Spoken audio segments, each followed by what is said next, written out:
क्या आप जानते हैं, हर साल 7 लाख से अधिक लोग अल्कोहल से होने वाले कैंसर की वजह से जान गंवाते हैं। और चौंकाने वाली बात यह है कि कैंसर के कुल केसेस में 40% तक अल्कोहल से रिलेटेड होते हैं। फिर भी हम शराब को खुलकर सेलिब्रेट करते हैं। क्या कोई शराब सेफ़ है? शराब पीने की क्या सेफ़ लिमिट है और किस तरह की शराब सेफ्टी से ली जा सकती है? इस वीडियो में हम आपको उस सच्चाई से अवगत कराएंगे जिसे अल्कोहल इंडस्ट्री आपसे छिपाना चाहती है। शराब का हर घूंट आपको कैंसर के कितने करीब ले जाता है, ये भी आपको बताएंगे इससे पहले कि देर हो जाए। कौन सी शराब सेफ़ है? ये बहुत कॉमनली पूछे जाने वाला सवाल है। बियर में 5% तक अल्कोहल होती है। विस्की, रम, जिन, इनके अंदर 35 से 50% तक अल्कोहल होती है। ब्रांडी में 35 से 60% तक अल्कोहल होती है और जापानी साके में 35% तक अल्कोहल होती है। चाहे अल्कोहल की बोतल किसी भी रूप में पी जाए, ब्लड में शराब तो अल्कोहल तो पहुंचता ही है। शराब मॉडर्न जीवन शैली का एक हिस्सा बन चुका है, लेकिन गिलास की इस एक क्षणकार के पीछे कैंसर जैसा रिस्क भी छिपा हुआ है। जब अल्कोहल ब्लड में पहुंचता है तो ये एसिटाल्डिहाइड नाम के केमिकल में कन्वर्ट होता है और ये केमिकल डीएनए में डैमेज करता है और सेल्स को रिपेयर नहीं होने देता और इसी से कैंसर की शुरुआत हो जाती है। WHO और international advisory on cancer research के मुताबिक अल्कोहल को कैटेगरी 1 का कैंसर करने वाला केमिकल माना गया है।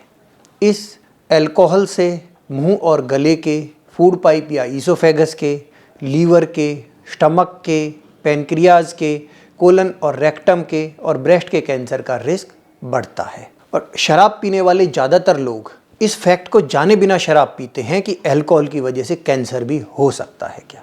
पीने के लिए शराब की कितनी मात्रा सेफ़ है? लीवर की तो रिकवरी हो जाती है, तो क्या लिटिल पैक लिया जा सकता है? अल्कोहल ड्रिंकिंग को 3 तरह के ड्रिंकिंग पैटर्न में डिवाइड कर सकते हैं। लाइट ड्रिंकर्स यूजुअली 1 पैक या 12 ग्राम तक लेते हैं। मॉडरेट ड्रिंकर 2 पैक या 50 ग्राम तक लेते हैं और हैवी ड्रिंकर इससे ज़्यादा लेते हैं। WHO द्वारा यूरोपियन रीजन्स में एक स्टडी की गई थी और उसके अनुसार शराब के आधे से ज़्यादा केसेस जो कैंसर के होते हैं वो उन लोगों में पाए गए थे जो हफ्ते के अंदर, मतलब 7 दिन के अंदर 1.5 लीटर से कम वाइन पीते हैं या 3.5 लीटर से कम बियर पीते हैं। ये भी निष्कर्ष निकला कि 10 में से 1 केस उन लोगों में हो रहा है जो प्रतिदिन 1 बियर की बोतल या 2 ग्लास लगभग 200 ml के आसपास वाइन पीते हैं। इस बात का निष्कर्ष ये है कि चाहे अपने आप को लाइट ड्रिंकर कहें या मॉडरेट ड्रिंकर कहें और ये समझें कि अल्कोहल से हानि नहीं होगी, तो ये एक भ्रम और डिल्यूज़न है। मॉडरेट ड्रिंकिंग को डिल्यूजनल ड्रिंकिंग भी कहा जाता है। हैवी ड्रिंकर्स में अल्कोहल का रिस्क नॉन ड्रिंकर्स और ओकेशनल ड्रिंकर से अगर कंपेयर करें तो 5 गुना तक ज़्यादा बढ़ जाता है।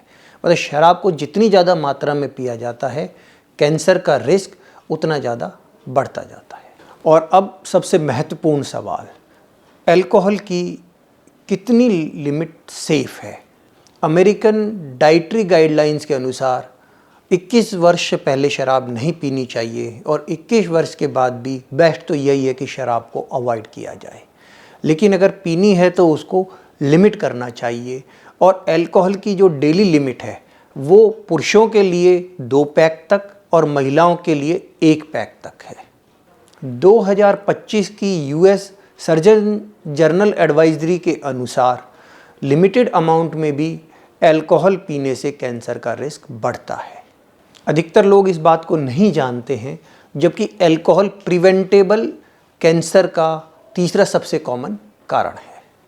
अब ये भी समझ लेते हैं कि किन लोगों में अल्कोहल की वजह से कैंसर का रिस्क ज़्यादा होता है। जो लोग तंबाकू पीते हैं, स्मोकिंग करते हैं या किसी और फॉर्म में तंबाकू का इस्तेमाल करते हैं और साथ में अल्कोहल लेते हैं तो कैंसर का रिस्क काफ़ी ज़्यादा बढ़ जाता है। यहाँ 1 और 1 11 हो जाता है।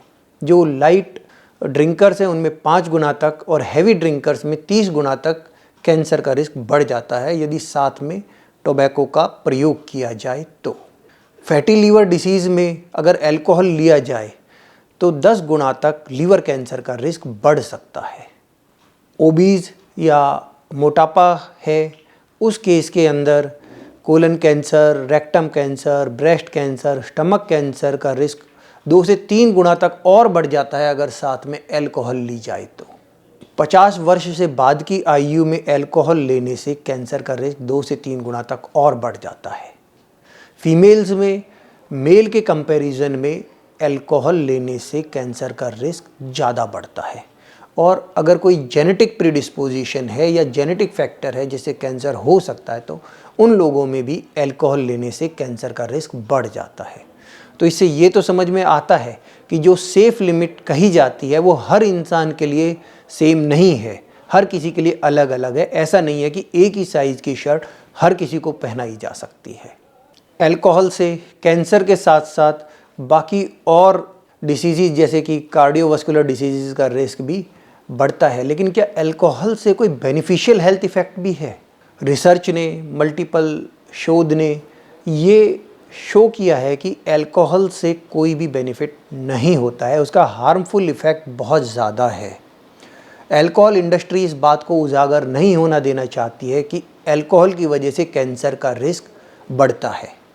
कनाडा में यूको क्षेत्र में एक रियल वर्ल्ड स्टडी शुरू की गई थी जिसका मुख्य उद्देश्य था कि अगर हम अल्कोहल की बोतल के ऊपर ये वार्निंग लेबल लगा दें कि अल्कोहल से कैंसर का रिस्क बढ़ता है तो उससे लोगों में कितनी जागरूकता बढ़ती है और कैंसर का इंसिडेंस किस तरह से कम होता है। अल्कोहल इंडस्ट्री ने इस स्टडी को रोकने के लिए काफ़ी प्रयास किया, लिटिगेशंस डाले और कानूनी कार्रवाई की धमकी दी गई, इसको रोक दिया गया। लेकिन सच्चाई कभी छिप नहीं सकती और आज और जो स्टडीज़ इसके अलावा हुई हैं और जो बहुत अच्छे एविडेंस की उन्होंने सिद्ध किया है कि अल्कोहल कैंसर करने का एक प्रूवन कॉज है और अगर ये अवेयरनेस जनता में फैलाई जाए तो इसके हार्मफुल इफ़ेक्ट से बचा जा सकता है। अब समझते हैं उन स्टेप्स को और जिसके लिए आप सबके साथ की ज़रूरत है कि किस तरह से अल्कोहल के हार्मफुल इफ़ेक्ट्स को कम किया जा सकता है। आ बैल मुझे मार, ये वाक्य हमारे बुज़ुर्गों ने बहुत पहले जो नुकसान पहुंचाने वाली चीज़ें हैं उनके लिए पहले ही कह दिया था। अल्कोहल से होने वाले कैंसर से अल्कोहल को छोड़कर बचा जा सकता है। अल्कोहल, तंबाकू और मोटापे को कंट्रोल किया जाए तो आधे से ज़्यादा कैंसर से बचा जा सकता है। यदि फिर भी शराब पीनी है तो जो लिमिट एडवाइस की है उस लिमिट के अंदर पिए। हर शराब की बोतल के ऊपर बिल्कुल क्लियर वर्ड्स में ये वार्निंग होनी चाहिए कि अल्कोहल से कैंसर का रिस्क बढ़ता है, चाहे वो बोतल 100 रुपये की है और चाहे वो 10,000 की है, इट डज नॉट मैटर। तंबाकू सिगरेट के पैकेट के ऊपर वार्निंग लेबल लगाने से लंग कैंसर और हेड एंड नेक कैंसर के इंसिडेंस को कम किया गया है जो प्रूवन है। तो क्या शराब की बोतल के ऊपर हेल्थ वार्निंग लगाकर लीवर कैंसर के रिस्क को कम नहीं किया जा सकता है? और मेरी इस बात से वो लोग भी सहमत होंगे जो शराब पीते हैं और अपने बच्चों को हार्मफुल इफ़ेक्ट से बचाना चाहते हैं। अल्कोहल की, शराब की मास मीडिया मार्केटिंग में, सोशल मीडिया पे मार्केटिंग में बैन करना चाहिए। जो चीज़ एक इंसान के लिए हानिकारक है, किसी का दिल उसको प्रमोट करने के लिए कैसे गवाही दे सकता है? तंबाकू के दुष्प्रभावों को रोकने के लिए वर्ल्ड नो टबाको डे मनाया जा सकता है, तो क्या अल्कोहल के हार्मफुल इफ़ेक्ट्स की अवेयरनेस के लिए वर्ल्ड नो अल्कोहल डे क्यों नहीं मनाया जा सकता? WHO के यूरोपियन रीजन की अंदर की एक रिपोर्ट के मुताबिक यदि शराब का टैक्स 2 गुना कर दिया जाए तो शराब की वजह से 5,000 कैंसर डेथ्स को बचाया जा सकता है। इस तरह के लिए ठोस कदम उठाना चाहिए। अल्कोहल के कंजप्शन को कम करने के लिए कुछ टिप्स फॉलो कर सकते हैं, जैसे कि कम मात्रा में पिएं, धीरे धीरे पिएं, उनको नॉन अल्कोहलिक ड्रिंक के साथ अल्टरनेट करें, डाइल्यूट ज़्यादा करें, पानी ज़्यादा पिएं और अवॉइड करने की कोशिश करें। छाछ से, नींबू पानी से, लेमन सोडा से भी पार्टी में एंजॉय किया जा सकता है। हैप्पी आवर्स से बचना चाहिए। हैप्पी आवर्स अननोइंगली हैप्पीनेस को छीन रहे हैं अगर वो अल्कोहल को प्रमोट कर रहे हैं तो। If you are drinking you should be rethinking. हम सब मिलकर ही चाहे अल्कोहल को कम्प्लीटली बंद ना कर पाएँ लेकिन इससे होने वाली हानि को कम जरूर कर सकते हैं। इस गंभीर विषय के बारे में आप अपने विचार कमेंट्स में ज़रूर लिखें और अल्कोहल से होने वाले कैंसर की अवेयरनेस के लिए क्या ठोस कदम उठाए जा सकते हैं उसके बारे में भी आप अपने विचार लिखें।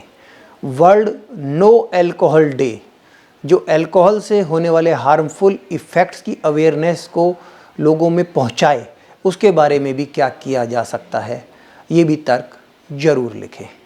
धन्यवाद।